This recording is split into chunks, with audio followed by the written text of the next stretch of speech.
You bought the car, you signed for it, you pay for the gas, the insurance, the oil changes, and the whole time, that car was a snitch. Every break, every hard turn, every 2 a.m. drive you thought was nobody's business, recorded, packaged, and sold to the exact people who set your insurance premiums, not stolen by a hacker. Sold on purpose by the company that built it, General Motors, for about $20 million. Let me show you how ownership became a lie you paid for. Here is the official receipt, because this one is settled in court. On May 8th of 2026, California's Attorney General, Rob Bonta, announced a $12.75 million settlement with GM.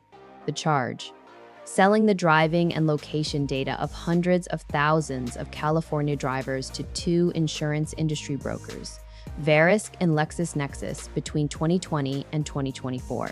4 years. Hundreds of thousands of people, their movements and their habits, quietly piped to the insurance machine. And that is just one state. Nationwide, GM made roughly $20 million off this. Your surveillance was not a side effect, it was a revenue line. Now feel the texture of what they actually collected, because the number 20 million is abstract until you see one report. One driver pulled their own file from LexisNexis. It ran 258 pages, 258, detailing 640 individual trips, start times, end times, every instance of speeding, every hard brake, every fast acceleration. A complete behavioral diary of one person's life behind the wheel, assembled without them ever understanding they had agreed to it. That is not a data point. That is a stranger reading your driving like a diary and then pricing your insurance off the worst pages. And before you blame yourself for clicking yes on something, understand how the consent worked. In January of 2026, the FTC issued a consent order against GM and OnStar over a misleading enrollment process. Misleading, meaning the data collection was hidden from the very drivers it was harvesting. People did not knowingly sign up to be sold.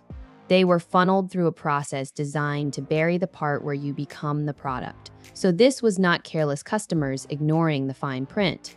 This was a system engineered so the fine print would never really be read. And watch the brokers, because their behavior is the tell. Verisk, one of the buyers, eventually shut down its driver behavior product and said it would stop selling that data to insurers. Sounds like a win, until you read the timing.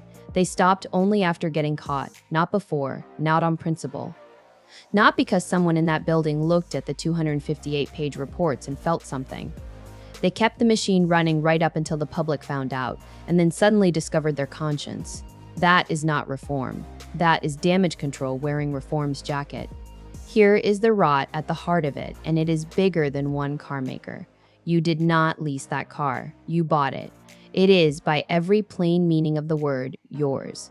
But the manufacturer kept the keys to the most valuable thing the car produces, not the engine, the data, your behavior. And they decided that part stays theirs, to sell forever to whoever pays.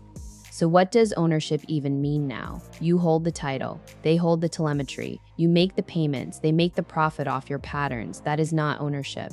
That is a very expensive subscription to a device that informs on you.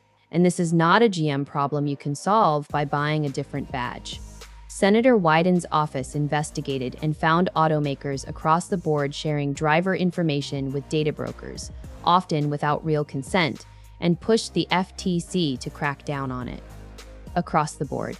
So switching brands is not an exit, it is choosing a different landlord for the same apartment. The entire industry quietly decided that the car you pay for is also a sensor they own, and the road you drive is their data farm.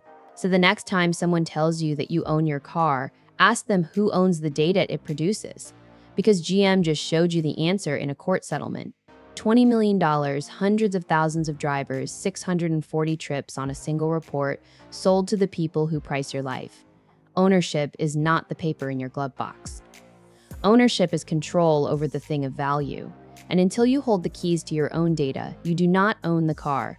You are just the one paying to be tracked.